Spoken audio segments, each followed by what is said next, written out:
Welcome to another episode of Offended. I'm Kyle. And I'm Brendan. And this week's episode is Alternative Facts.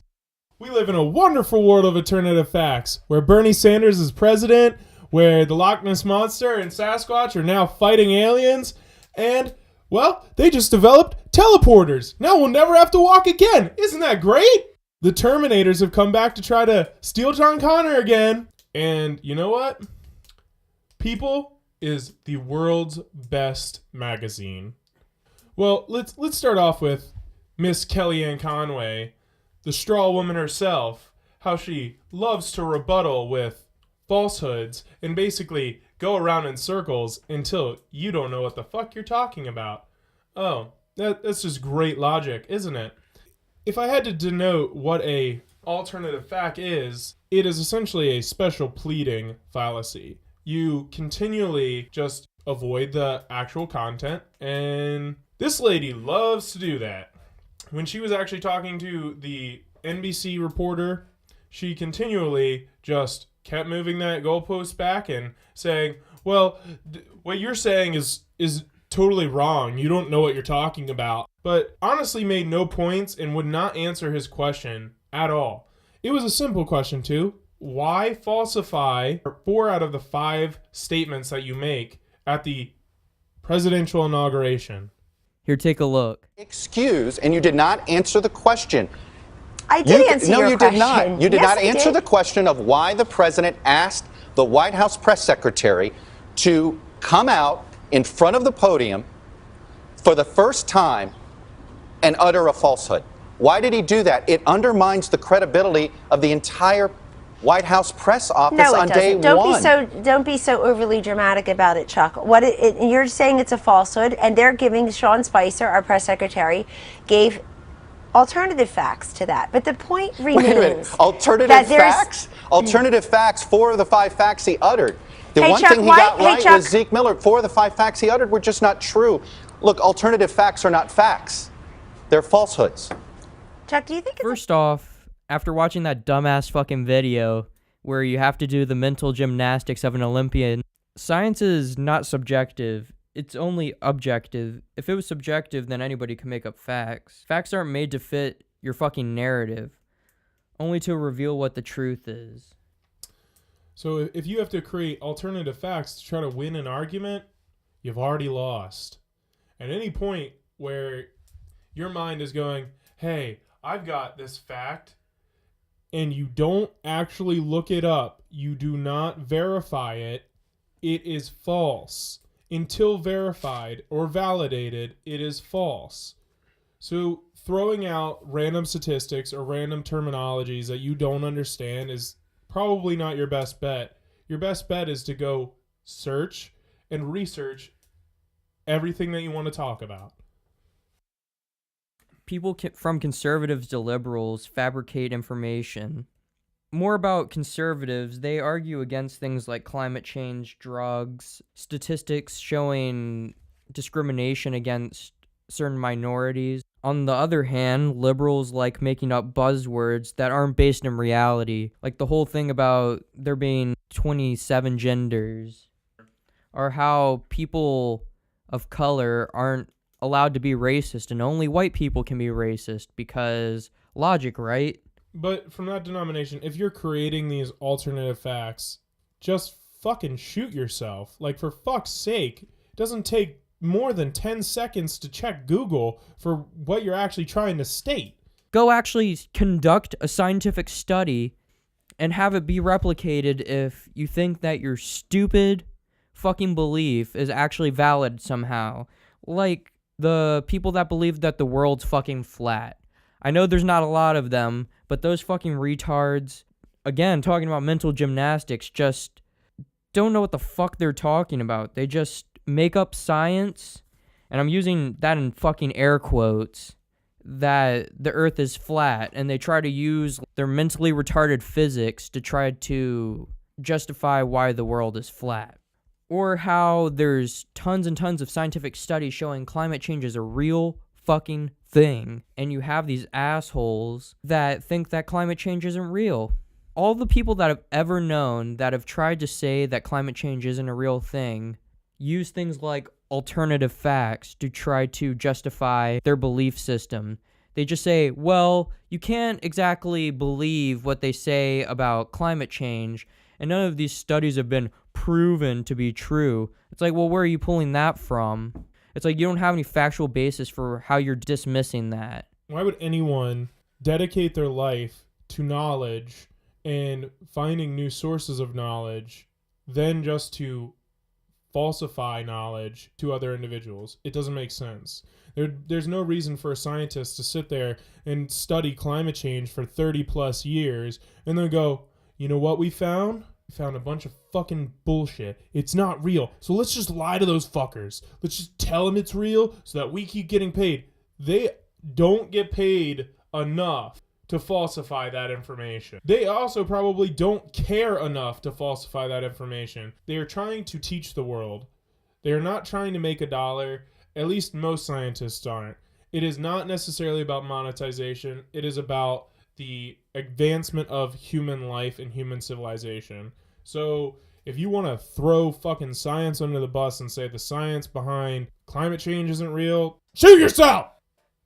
Here's some food for thought. I'm just going to make up a hypothetical here. Let's say that climate change isn't real and scientists are just making it up. Even if that was true, how does it hurt you or the world to be more ecologically conscious? How? There's literally nothing you can argue against that unless you were just some narcissistic, nihilist fuck. In that case, like, just go fuck yourself somewhere else. There's almost 7 billion people on this planet. We all have to get along and work together to move towards something more positive. Otherwise, we're going to wipe ourselves out. And believing in alternative facts is not going to save the human race. If anything, it's going to doom us. When you take the time, first of all, to create alternative facts, you could be spending the same amount of time finding the real facts. So what possesses you to just waste away in inciting anger in other individuals who clearly know the actual fact about the statement that you were trying to make? Enough about talking about conservatives. Let me take a big old swing at some liberals here. And that you can't just make up buzzwords and make up things like manspreading or all of these genders when there's obviously just two in terms of animals. Saying reverse racism, mansplaining.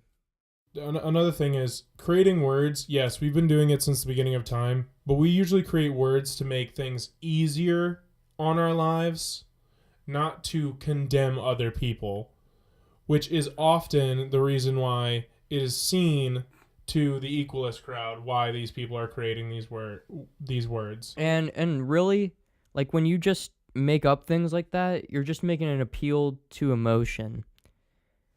Because you're basing that purely off of your sensibilities and your emotional response, being like, oh, I don't like when people say this about me, or I don't like when people call me a gender that I'm not, or I don't like when people make fun of me and call me names.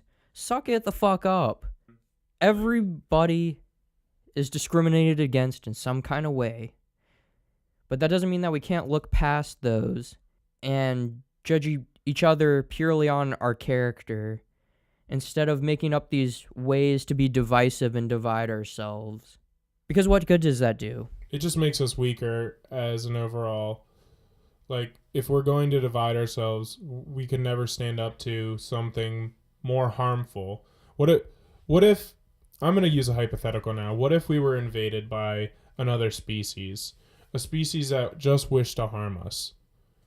Since we're all divided, how is that going? Like, are we just immediately just going to be like, oh, fuck our problems, we're going to come together and fight this species? I would like to see that, but the sad thing is, I highly doubt that is what is going to happen, because there are so many people that are like, fuck that guy, he's a fucking racist. Fuck that guy, he's a fucking sexist. Fuck that girl, she's a fucking bitch. Fuck that, whatever the fuck they are, they're a fucking freak. Like, there's too many people trying to add labels to individuals that they don't even know, and they're just trying to, they see someone and they associate a negative connotation to them. But that's not fair. Get to know somebody before you start making these judgments or these assessments. And even when you know them, you only know a surface piece. You don't even know the entire person. You know 1% of them. And liberals and conservatives alike, both of you guys like to make appeals to popularity, make slippery slope arguments by trying to divide people based on your beliefs. By saying like, oh, well, if you are critical of this at all, if you even have the slightest difference in opinion, if you commit a thought crime, then fuck you, you're a racist, you're an Islamophobe, you're a drug peddling Mexican, or you're a criminal, or you're a junkie. When I'm saying that, I'm kind of throwing conservatives and liberals in the same thing. I'm not talking about one side specifically. They're both guilty of doing the same things, of making these broad generalizations about certain groups and certain people just because they don't agree with their views. There's only what's factual. There is no such thing as alternative fact. The thing also about alternative facts is it's just about appealing to one side's sensibilities because you're not willing to face the truth. The thing is, truth is a guy named Bubba in prison that is going to fuck you in the ass whether you like it or not. He doesn't care what race you are, what gender you are, what your personal beliefs are. Either way, you're fucked. So the thing is, you can't argue with logic and truth. Either way, truth is going to shine. And you making up these stupid little arguments to try to dance around that is not going to make the truth any less true. As Brendan likes to say, echo chambers. And what I mean by that is, when an individual is using alternative facts, they're literally in an echo chamber because the only thing that they're hearing is the appeasement to themselves. They have no interest in hearing you out. They have no interest in actually having a viable conversation where two people can actually see growth at the end of it. Instead, they just want to hear the same rhetoric that they have allowed themselves to be around for their entire lives. You might as well just remove your fucking ribs so you can suck your own dick. Thanks for watching, you guys. We'll have another video out by next week. Probably going to be on anti-vaxxers. I know we said that last week, but I felt like this was more urgent to make a video about because alternative facts aren't real. And it's more relevant in the news right now. So I'll see you guys next week. Yep, we'll see you next week.